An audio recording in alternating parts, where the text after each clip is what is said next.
was a throwback Thursday on a Monday with these guys, with JuJu and Kareem Hunt taking back the clock a little bit. Yeah.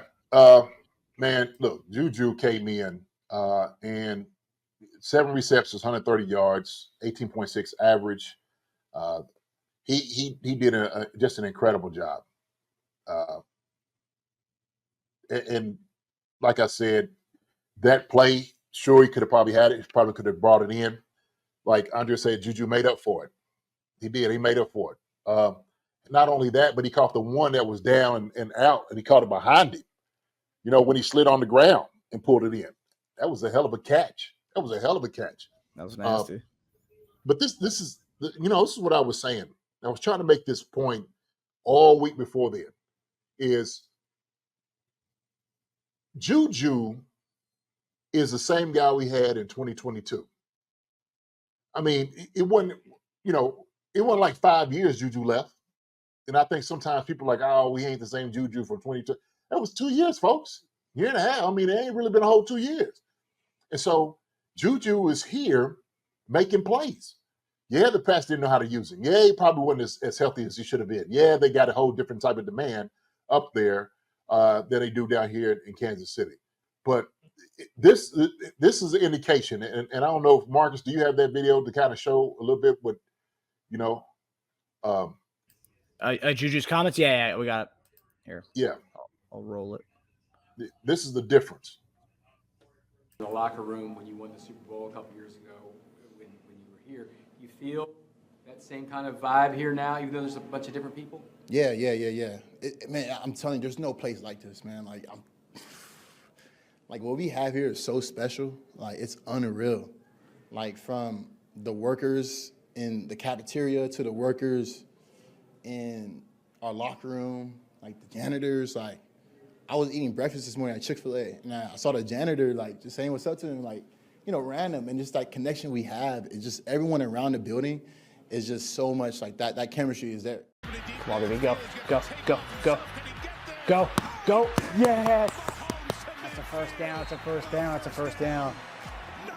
This football season, I'll be putting down normal sodas like Coca-Cola for Olipop. Olipop offers a healthier alternative with its low sugar content and natural ingredients. Olipop is more than just a drink. It's a wellness companion that supports your digestive health. Packed with prebiotics, this fizzy elixir helps promote good bacteria in your gut, leading to improved digestion and overall well-being. So go ahead, click the link in the description and use promo code SODALOVE and get your can of Olipop so you can enjoy the game guilt-free. Go Chiefs. Use the promo code SODALOVE for 15% off now. At least he knows now that he shouldn't have left, that it is different here. And, he played Pittsburgh, great organization, goes to Kansas City, wins the Super Bowl. Then, I'm not knocking the guy for going to chase the bag. He got the bag with New England. But then he sees an organization that's not the New England from yesteryear. That's the New England of right now, and that's not what it was. And he's like, okay, I've seen a poverty franchise. Now I'm gonna go back to where I got my ring. Yeah. That and like you said, he went to go see if the grass is green on the other side. He finds out it's not. That every organization is not like the Chiefs. And like you said, I'm not mad at him trying to go chase the bag. When it comes down to it, man, you got to do what's best for you and your family. And so if the Chiefs weren't willing to pay him what he was going to get up there in New England and other places, he felt like that's what he needed to go do. So went to go find out, maybe that money ain't just everything. And so they still got a little change on the hook, and he comes back here, and we got it. So JuJu is a guy that has a lot of ability. We know this. We understand that he's a possession receiver. Still had to be the fastest guy. Like somebody said, he's only 28 years old. He's a young guy. He's not old by no means. So he still got it. You can see how he took off running on the 50-yarder, the one. He probably could have scored, was almost about to go score. So JuJu is still he's still a beast out there running. And was legit, a couple years ago when he was up there in Pittsburgh, the reason they got rid of Antonio Brown was ready to move on from him because JuJu was the guy. All of a sudden, they was like, well, we're going to put him on JuJu. JuJu could be the number one. So we actually have a guy who has a lot of experience and ability of being a number one receiver. He's definitely a number two in any of the offense. Because somebody didn't want to use him that way, well, that's their loss in our game. So he's happy to be here, and he sees it. And we're happy that he's here. And I'm happy. I'm more happy, than I guess, than everybody else because I'm just like, I know this guy can still play. And he showed everybody can do it. So JuJu doing what he did, not only that, but also, too, Xavier Worthy going out there playing like he did, catching him a nice little a deep bomb, you know what I'm saying, for his and for his mom getting a touchdown. Xavier Worthy, man, we try to get the ball to him, and that's exactly what we should try to do every single week. He's a guy that we can't think he's too young for him to come out here and play. We can't think he's just a young guy. We see a lot of young guys come out here and do well. Well, Xavier Worthy, you could tell that the lights are not too big for him. He's coming out here, man. He's performing, and rightfully so. We should go ahead and keep giving him a little bit more looks. So I'm not sure how many looks we gave him, man, total. But I knew that they went into the game. They said we got to get this guy going. Throw some deep routes to him. Let him see what we can do, and he's got to test them. Test the DBs. Go after one time. Go after two times. Go after three times. As many times as you possibly can to throw the ball up to Xavier Worthy deep. Do it. Put the DBs on their heels, okay? Because it opens up. They got to open up and try to stop us, from things like they get behind them. So you had 6 targets. 6 targets. Okay, that's good. 6 targets is great. So Travis Kelce's going to get the other ones. JuJu is another one's going to get some, and then everybody else can fill in where they want to. So I love what these wide receivers did this past week. So that's why I gave these guys. I gave wide receivers a B+. Gave them a B+, man. Gave them B+. They did a hell of a job filling in, losing our guy Rashee Rice, and they stepped up big like they should have. Okay, stepped up big, and that's why I got confidence in these guys, Marcus. It's exactly why I got confidence in these guys. Hey, I mean, if anyone was watching our shows last week, they should and we're arguing with you about our receiving corps. They should apologize for that because I know you backed Sky Moore big time, and we have a question about Sky Moore actually, and he didn't really do much. It seems like his role got kind of relegated a little bit, but and Mecole Hardman stepped up, and you just wanted. I think it was the essence of what you were saying was like the guys. We have the guys in the room. Sky Moore is a guy you use as an example, but we have the guys here. Mecole Hardman got the reps that he wasn't getting. I guess you could say Sky Moore's reps, and he looked good, 4 for 33, and he looked good. And that's all you were asking for, really. But we got a question here from Kel. How does Moore get his confidence back? Is it confidence, or is he really not very good? I'm still rooting for him and hope it's just his confidence. I think it's confidence. I think his confidence is a little shot. And so sometimes what ends up happening, you press so hard and get everything right that you start doubting yourself. I'll be the first one to tell him, man, look, you're the same guy that we drafted, a second-round pick. You were one of the guys that had route skills, had great hands, could go up and get the ball, had a good pass catch radius to you. You was exciting in college. And so when we brought you in, that excitement is still there. And so sometimes you had to go down and just relax. We heard Andy talk about this during training camp. And the thing is, look, I understand this as a former second-round pick myself. There's a lot of pressure on a guy to do well. And you keep hearing all the noise out here. And it's hard not to, for you to miss it. It's hard to stay away from it because you hear from everybody. And guess what? Everybody takes a shot at you. Everybody tried to jump on your back. And the support you got is the ones that's supposed to support you.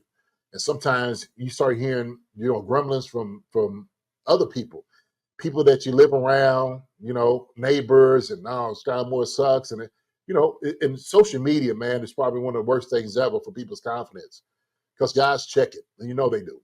So I don't think it's a question of ability. I don't think it's a question of his speed.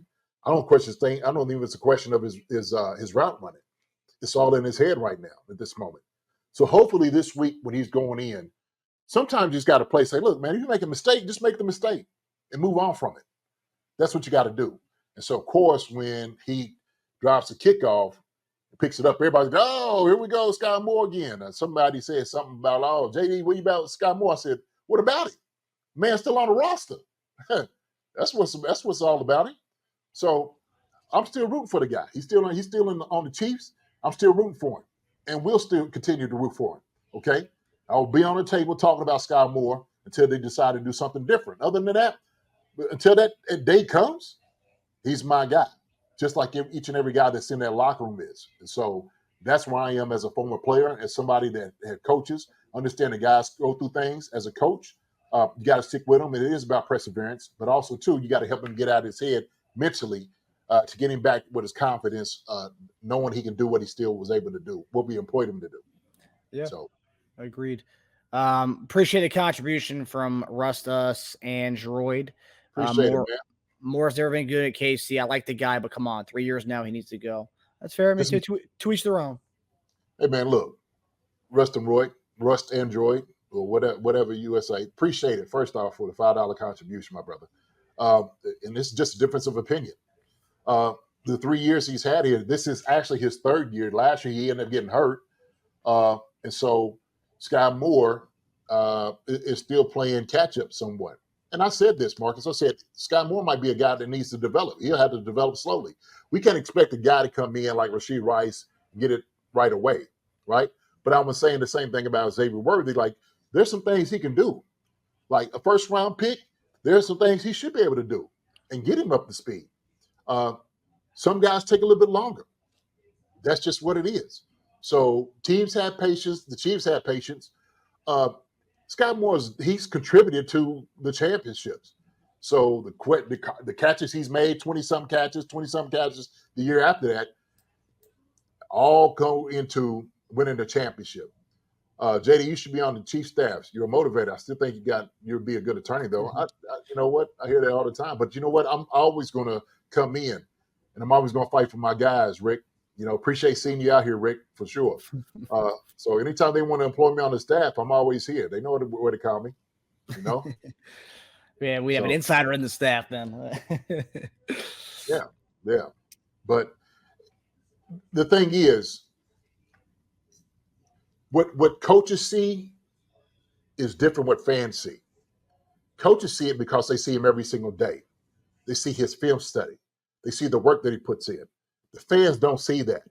The only thing they see is on game day, and that's it. They don't understand all the hard work that goes into having to prepare yourself to get out there on game day, to get everything right, okay? And sometimes it's not going to be right for everybody. I said this before, and this is part of one of the reasons I was talking about, the whole, well, if Patrick hadn't been divvying up to other guys are not getting opportunities out there on the field. And so, yeah, like when they do get it, shoot, some guys are going to be, a little spastic about it. It was good that we see McCall Hardman get some looks. It was great. We needed to see that. So maybe need to throw some things like that to Sky Moore, see what he can do. We said, hey, look, you know what? Instead of using McCall Hardman on punt returns, which he wasn't returning anything, and that looked like it looked abysmal. Let's hand the ball off to him, throw some little wide receiver screens and see what he can do. And you see what the results were. So he's part of that whole B+ that I gave the wide receivers. So we want to go through this fast, Marcus, because I know it's things to get through. One more comment from Rustus and Android. I get you, I do, but I think guys like Nico that could have had the chance, could have that chance. Love you guys. Appreciate the contribution again, man. Appreciate it, my brother. Appreciate it. So like I said before, this is just not me talking. This is Andy Reid keeping him on the staff. This is Andy Reid keeping him employed. So, but I know how I know how we think. I know exactly how it is. I know how the conversation goes. And a guy can start doubting himself. I told him this, and Russ Royd, I don't know if you heard this the other day or not, but I talked about there was a guy who actually has a gold jacket his second year in the league, and he had the dropsies. and they thought he might have been a bust, and that was Tony Gonzalez. He ended up becoming the best tight end ever, you know. And so we got the two best tight ends that ever played the game, Tony Gonzalez and Travis Kelce. And so one of them wasn't going to be that guy because he had the dropsies and everybody was calling him a bust. So it may just work out for Sky Moore. And if it don't work out here for him, I wish him well to go somewhere else going to work out. So this might not necessarily be the same system that he needs to be here in the Strive. But as long as he's here, I'm okay giving him that chance. I like Nico too, but the thing is the Chiefs got money invested into Sky Moore. If they feel like he's better than Nico, then that's their decision. So yeah. He gets that extra leash because he was a high draft pick, and other guys don't, which I get. Yeah, as he should. Yeah, he was a beast in college. He came out. There was a reason he was a second round pick. It ain't like they just liked his name. Oh yeah, no. Many of the experts had him going in the first round. It was, they had him going like top 19. I remember in some drafts, some mock drafts. So, hi everybody, thanks for watching. Subscribe here to get the latest from the show. Also, be sure to check out the best clips from Chief Concerns. And if you prefer to listen to the show, subscribe and follow us on Apple Podcasts, Spotify, and anywhere else you get your podcasts.